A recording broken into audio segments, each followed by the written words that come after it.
성령의 신성. 우리가 성령을 하나님으로 인정한다면 그때 그것은 첫 걸음에서 이미 결정이 내려졌음을 뜻한다. 그 결정에서 중요한 것은 성령의 인식의 기준이 되는 원천이 인간이 스스로 확정한 경험이나 감정이 있지 않다는 사실이다. 경험과 감정들은 언제나 불확실한 것이다. 또한 그 결정에서 다음 사실이 중요하다. 만일 인간에게 행동하시는 성령이 하나님이시라면 우리에게 행동하시는 성령의 사역은 계시이고 성령의 인식은 계시의 인식이며 그 인식은 계시의 증언에 근거한다. 그러므로 우리는 하나님이 인간에게 그리고 인간들 가운데서 계시되시는 현실성에 관련하여 성서가 아닌 다른 어떤 인식의 원천으로부터 무언가를 경험하게 되리라고 기대해서는 안 된다. 오히려 우리는 바로 이 측면에서도 성서가 인식의 원천으로서 충분하다는 사실을 직시해야 한다. 만일 계시를 단순히 객관적 계시 그 자체로 이해할 수 없다면 계시는 어떻게 이해되어야 하는가? 바르트는 이렇게 말한다. 하나님이 인간에게 하나님 자신의 영을 주신다는 것, 그리고 인간이 그 영을 받는다는 것은 하나님께서 인간에게 오셔서 하나님 자신을 인간을 향해 또한 인간을 하나님 자신을 향해 개방시킨다는 사실을 말한다. 이것은 무엇을 뜻하는가? 더구나 말씀의 성육신 안에서 하나님은 이미 인간에게 오시지 않았는가?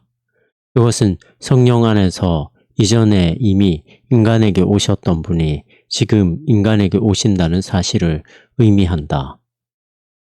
이미 인간에게 오셨던 분이 지금 인간에게 오신다는 사실을 의미한다. 그러므로 우리는 동일한 계시 안에서 두 가지 행위를 보아야 한다. 동일한 계시 안에서 그 사실은 성령의 제3왕국론을 거부한다. 이 이론은 중세에 등장했고 레싱이 근세에 수용했었다.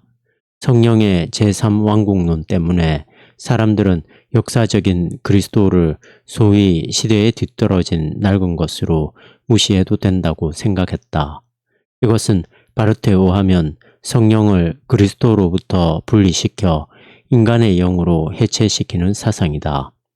나아가 이 사상은 소위 우리 모두 안에 살아있다고 알려진 영에 근거해서 이제 믿음은 어떤 낯선 사역을 하게 되었는데 그것은 만몽과 민족주의에 봉사하는 것이었다. 바르트의 이런 주장은 마치 그리스도의 계시와는 다른 어떤 영의 계시가 있을 것이라는 상상, 곧 그리스도의 계시의 내용과 다른 어떤 새로운 것이 계시된다는 상상을 거부한다. 이제 하나의 계시 안에 두 가지 행위가 구분되어야 한다. 복음 안에 하나님의 율법이 내포되어 있듯이 그리고 하나님께서 우리를 위해 행하시는 것 속에 하나님께서 우리와 함께 행하려고 하시는 뜻이 내포되어 있듯이 내용적으로 이것과 비슷하게 그리스도의 계시 안에는 성령의 사역이 내포되어 있다. 동일한 계시 안에 일어난 두 가지 행위를 서로 구분하는 특징을 표현하기 위해 바르트는 몇 가지 개념상을 사용한다. 예를 들어 과거 한때 시간 속에서 발생한 예수 그리스도의 역사, 그때 거기가 성령 안에서 지금 여기서 특정한 인간에게 그들이 새로워지는 사건이 된다. 다른 예도 있다. 하나님이 예수 그리스도 안에서 자기 자신을 자신의 말씀을 말하는 자로서 계시하시듯이 마찬가지로 하나님은 성령 안에서 인간들을 자신의 말씀을 수용하는 자로 만드신다.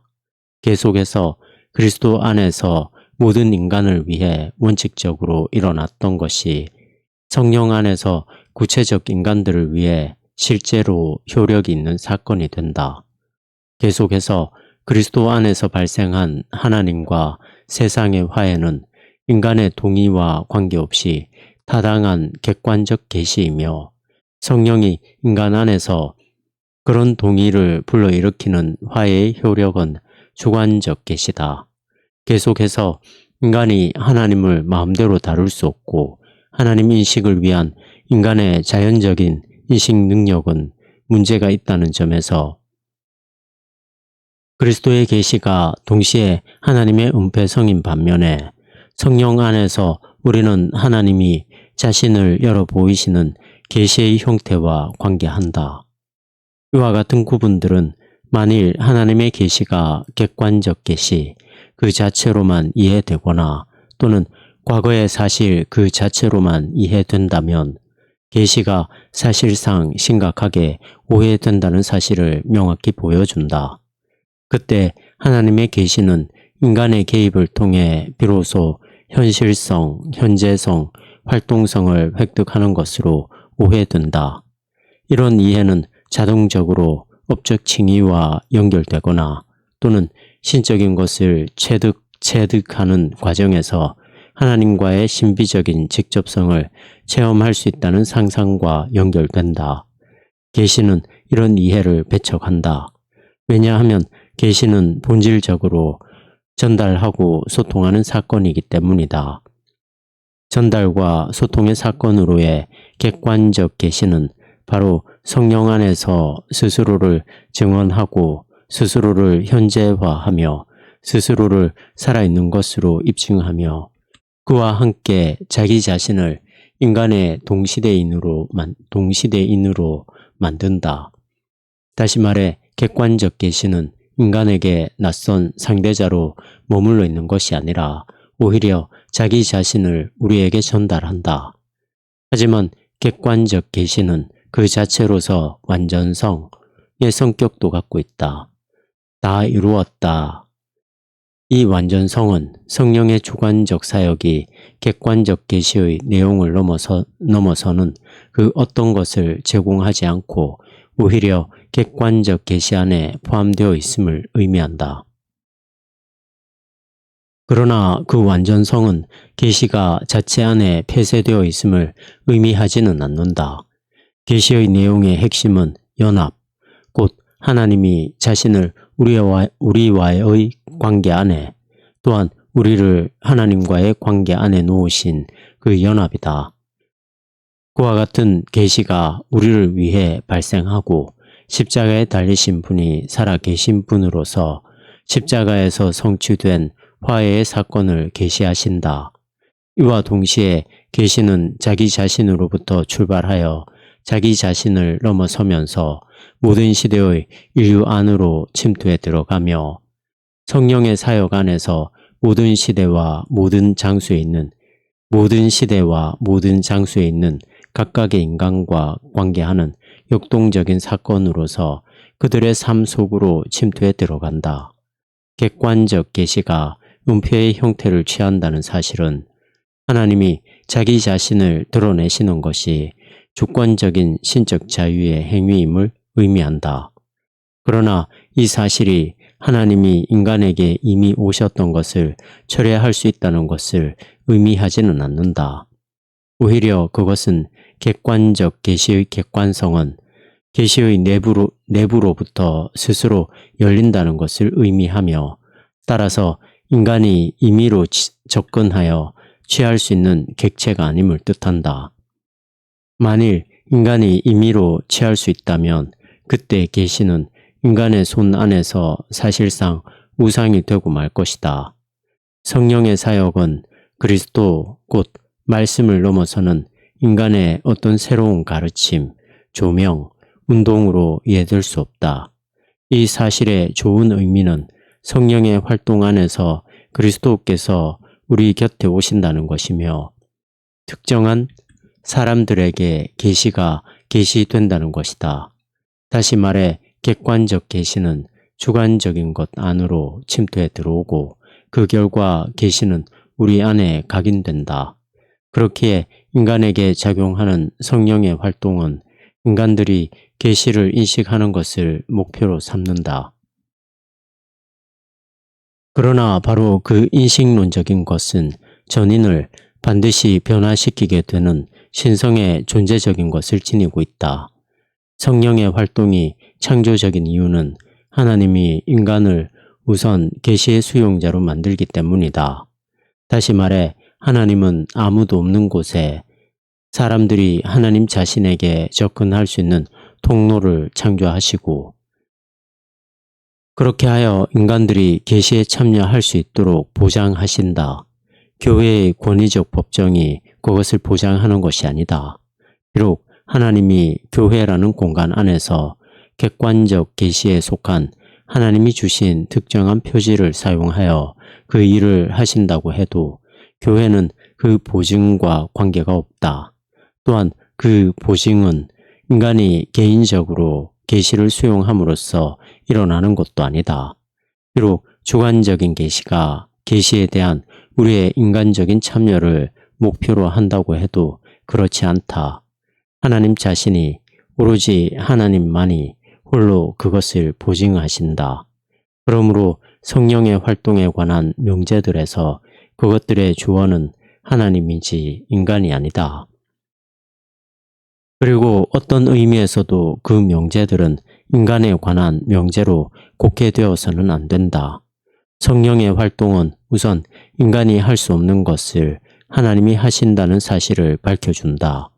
우리가 성령 안에서 참으로 하나님을 향해 자유롭게 된다는 사실로부터 성령이 아니고서는 우리가 달리 하나님을 향해 자유로울 수 없다는 사실이 이미 결정되어 있다. 바르트에 의하면 이 점에서 하나님의 영은 근대적인 영 이해의 기둥을 무너뜨린다.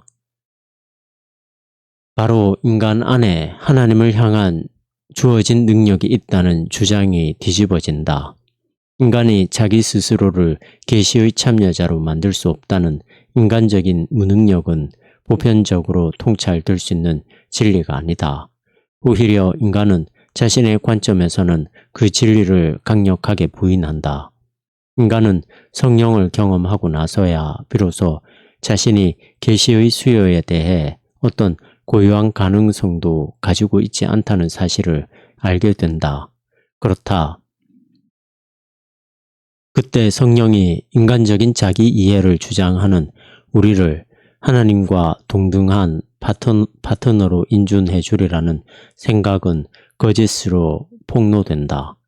인간이 계시 곁에 현존하는 것이 인간의 선천적인 능력에 근거한다면 인간은 계시 안에서 자신의 방식대로 주님이 되는 셈이며 따라서 인간은 계시가 마치 객체인 것처럼 마주 대할 것이고 계시를 마음대로 제어할 능력을 갖게 되었다고 생각할 것이다. 아니다. 인간은 오직 성령을 통해서만 계시 곁에 현존할 능력을 얻는다. 그때 그에게는 그가 과거에 인정하지 않으려 했던 것이 말해지며 그는 소위 자기 자신의 집에서 의문스러운 존재가 된다. 그러나 이와 같은 부정적인 면은 긍정적인 것의 뒷면이며 여기서 성령의 위로의 직무와 심판의 직무 사이에는 그 어떤 작은 모순도 없다. 왜냐하면 하나님께서 계시 곁에 위치한 우리의 현존재를 배려해 주신다는 바로 그 사실이 우리에게로 향하는 하나님의 은혜의 완성이기 때문이다. 하나님이 객관적 계시 안에서 우리에게로 향하신다는 것은 완전하고 자유로운 은혜다. 그러나 하나님이 우리를 계시가 도달하는 수용자로 만드신다는 사실 또한 완전하고 자유로운 은혜다. 그러나 하나님이 우리를 계시가 도달하는 수용자로 만드신다는 사실 또한 완전하고 자유로운 은혜다. 하나님의 영이 인간의 영과 하나가 되어버리는 곳에서는 두 가지 현상이 발생한다. 한편으로 자유로운 은혜를 굴복시키면서 하나님과 인간 사이에 진정한 대면이 사라진다. 이것은 인간이 스스로 이뤄낸 합일의 경험을 통해 자기 자신 안에서 신적인 것을 발견하고 나아가 자신을 신적이라고 발견하는 신비주의다. 다른 한편으로 하나님의 완전한 은혜를 굴복시키는 업적 칭의의 악한 영이 갑자기 나타난다. 이것은 소위 자기 자신을 넘어설 줄 안다는 인간적 능력이 하나님께로 나아가는 것이라고 주장하는 인간 안에서 일어난다. 바르트는 고대 교회의 신학사에서 이와 반대되는 의미 있는 발전이 일어난 것을 본다. 성령의 신성에 관한 교리가 삼위일체론의 발전 과정에서 마지막 단계를 형성하게 된 것은 논리적으로 아주 적절하다. 그 교리는 가톨릭적인 은혜론에 문제가 생기기 이전에 필연적으로 형성되어야 했다. 그러나 오직 믿음에 의한 칭의라는 교리를 주장했던 종교개혁도 이 교리를 배경으로 할 때 비로소 이해될 수 있다. 만약 계시를 수여하는 것과 수령하는 것 모두가 순수한 은혜라면 인간에게 자신을 현실적인 은혜의 하나님으로 보이도록 인간을 배려하시는 분도 하나님이시다. 이것은 계시 안에서 인간에게 향하는 분이신 하나님께서 이제는 자기 자신을 인간에게 수용되도록 직접 내어주신다는 것을 뜻한다. 성령의 신성은 계시를 목적으로 이끄는 바로 이 은혜 안에서 증명된다. 성령의 신성은 성령이 객관적 계시, 하나님은 객관적 계시 속에서 은혜 가운데 자기 자신을 인간과의 연합으로 또한 인간을 하나님 자신과 연합으로 규정하신다. 객관적 계시에 상응한다는 사실에서 증명된다. 이것은 성령이 은혜 가운데 인간을 객관적 계시에 상응하게 만드신다는 것을 뜻한다. 다시 말해 성령의 신성은 성령이 예수 그리스도의 영이라는 사실에서 증명된다. 성령은 하나님의 영이시다. 왜냐하면 성령은 말씀의 영이시기 때문이다. 바로 그렇기 때문에 그리고 오직 그런 이유에서 우리는 성령 안에서 하나님을 향한 눈과 귀를 얻게 된다. 이제 하나님의 말씀을 말하는 분처럼, 하나님의 말씀을 말하는 분처럼, 그리고 하나님이 말하신 말씀처럼 그 말씀의 목표 도달로서의 성령도 마찬가지로 하나님이시라면 우리는 하나님을 삼위일체적으로 생각할 수밖에 없다. 하나님은 우리에게 다음과 같이 행동하신다는 점에서 하나님이시다. 아버지께서 자신을 아들 안에서 성령을 통해 계시하신다. 또는 바르트의 표현에 따른다면 말씀을 말하시는 분은 그 말씀의 형태 안에서 우리에게 말을 건네시고 그와 동시에 우리를 하나님이 말을 건네신 자 그리고 그 말씀에 응답하는 자로 만드신다. 그렇다면 성령에 대해서도 다음과 같이 말할 수 있다. 성령은 계시 사건 속에서 비로소 하나님의 영이 되시는 것이 아니다. 성령이 계시 속에서 하나님의 영으로서 행하시는 것은 계시 사건 속에 있는 주관적인 계기 또한 하나님 자신에 속하는 본래적인 것이기 때문이다. 계시 사건 속에 있는 주관적인 계기 또한 하나님 자신에 속하는 본래적인 것이기 때문이다. 만일 하나님이 피조물과의 관계를 통해 비로소 하나님이 되신다면 그때는 하나님 자신이 하나의 피조물이거나 또는 자기 자신을 신격화하는 피조물의 피조물이 될 것이다. 성령이 하나님 자신에게 속한 본래적인 존재가 아니라고 하면 피조물이 하나님과 관계를 갖는 것은 하나님에게는 낯선 것, 즉 피조물에게 가능한 도움을 받고서야 비로소 실현될 수 있는 어떤 것이 될 것이다. 아니다. 그와 반대로 삼위일체적인 하나님의 존재가 그 관계를 가능케 하는 조건이다. 하나님 자신이 하나님만이 홀로 자기 자신과 우리 사이, 우리와 하나님 자신 사이에 관계를 이루신다. 우리가 하나님의 계시를 세 개의 계시들로 잘못 이해하지 않으려면 삼위일체를 근대적인 개념과 의미에서 세 분의 주체적 위격들의 집단이라고 생각해서는 안 된다. 오히려 우리는 바르트가 말하는 것처럼 한 분이신 신적 주체의 세 가지 존재 방식들로 이해해야 한다. 마찬가지로 우리가 성령을 말씀의 계시 밖에 존재하는 또 다른 하나의 계시로 이해하지 않으려면 또한 삼위일체에서도 마치 아버지가 상이한 두 아들들 혹은 말씀들을 낳는 것처럼 생각되어서는 안 된다. 오히려 성령은 아버지 그리고 아들 사이의 관계를 이루는 신적 현실성으로 생각되어야 한다. 이것은 어떻게 이해될 수 있는가? 바르트는 삼위일체론을 하나님은 사랑이시다라는 명제에 대한 설명으로 본다. 이것의 의미는 다음과 같다. 하나님은 이미 자기 자신 안에서 이미 영원 전부터 고독한 존재, 자기 만족의 존재, 자기 의존적 존재이기를 거부하신다.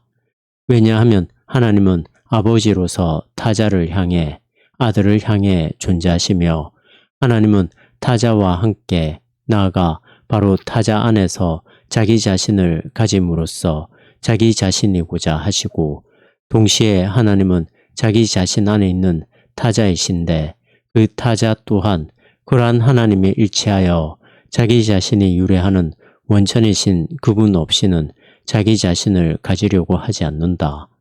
이와 같이 이쪽에서 저쪽으로 저쪽에서 이쪽으로 운동하는 하나님의 존재 안에서 아버지와 아들은 성령을 산출한다. 성령은 고독한 존재의 거부이며 사랑의 법과 현실이다. 그러나 사랑은 하나님보다 우위에 있는 어떤 것이 아니다. 왜냐하면 사랑의 법과 현실은 하나님 자신이기 때문이다.